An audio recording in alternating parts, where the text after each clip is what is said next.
We're gonna need a bigger Jeep, guys. This is Anthony with Tabletop Misfits, and welcome again to another 1-minute review. This time we're looking at Dinosaur Island Rawr Write, and we actually have a particular love for this game, and like its bigger brother, Dinosaur World, they both came out at the same time under their Kickstarter, but where a lot of people talked about Dinosaur World, I didn't see a ton of stuff out for Dinosaur Island Rawr Write, and I just wanted to throw my 2 cents in the ring in this game because this game is awesome. And if you guys haven't played Roll and Writes, I want to call them Read and Writes because I think of reading all the time, but Roll and Writes are awesome. They're cute little encapsulated games that actually have a lot of depth to them often, and it's actually funny. They look very simplistic. You do little rolls, you do little things, but it has a lot of little, I don't even know how to describe it, but there's just a lot of depth to them that you wouldn't even realize just by looking at it. It's like a couple pieces of paper, a couple of cards, whatever.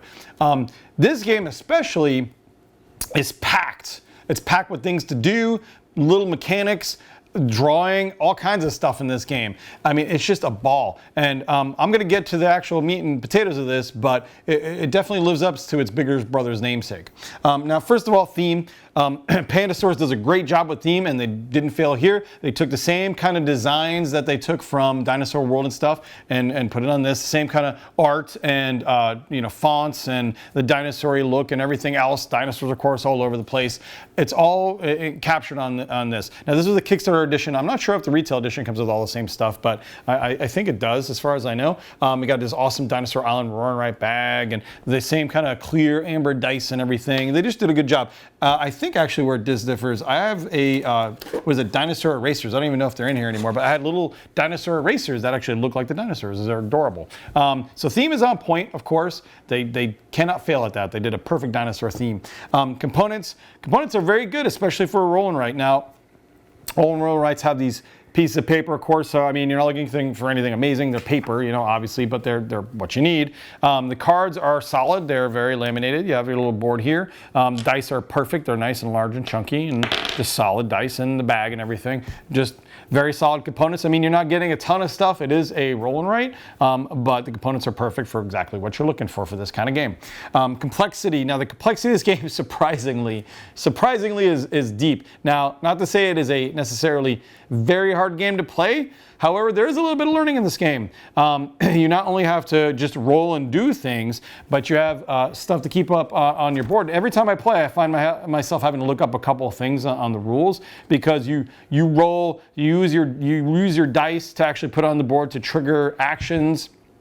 And other people can stack it on top. You have to keep track of threat when you do that, though. And then as you go along, you have a lot of bookkeeping to do, depending on the dinosaurs that you build and other things you build in the park. I mean, there's a lot going on in this game. It is not a light roll and write. There's quite a bit of bookkeeping and other things to keep track of. So if you like to have more depth to a roll and write, to have some complexity, this is the one you're looking for. It is not a learn in 2 seconds game. So there is a bit of complexity to it. Not to say that any non-gamers can't pick it up, but it's going to be a little more daunting for a non-gamer, like people who don't pick up these kind of games very often, even for a roll and write. Now, downtime in this game, there's a little bit, not a ton. Everybody's kind of doing things simultaneously. You're rolling the dice, you're taking actions one after the other, and you're drawing your thing. You might wait around for people to do some bookkeeping and stuff like that, but there isn't really a lot of downtime in this game. It moves along at a fairly good clip.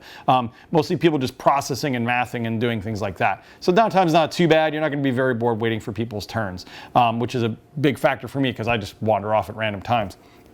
Now, is this game fun? This game is a lot of fun. If you want to build a dinosaur park, get this game in no time flat. I mean, honestly, you can't go wrong. It's a very, very fun, solid game, and I highly recommend it as part of anybody's collection if you want just a dino game, if you like building dino parks, and who doesn't, really? I mean, really, who doesn't? Maybe Jeff Goldblum. I don't think Jeff Goldblum really likes building dino parks. But yeah, definitely pick it up. This game is solid, and it's a lot of fun, and you might be surprised. If you haven't played a roll write before, you will especially be surprised because, yeah, it's going to be an entirely new thing. If you've played roll and writes before, you'll be surprised by the complexity, pure and simple. I highly recommend this for most any gamer. It might be a little daunting at first for some people who are not heavy into games or whatever, or even I should say like families, with younger kids. But I wouldn't say it's out of the ballpark for that. I'd say they could pick it up and learn it, but it might be a little clunky for them at first. So keep that in mind. Otherwise, this game's a knockout hit. I love this game. Highly recommend it. As far as all the roll and writes played go, I think this is easily one of my favorites, and that's saying something. I love Portal's roll and write game too and everything else, but this just has a perfect amount of depth to it. Anyway, guys, thanks again for joining me for my 1-minute review. And remember, just be careful when handling your dinosaurs. They do kind of tend to nip at you. All right, guys, take care and game on.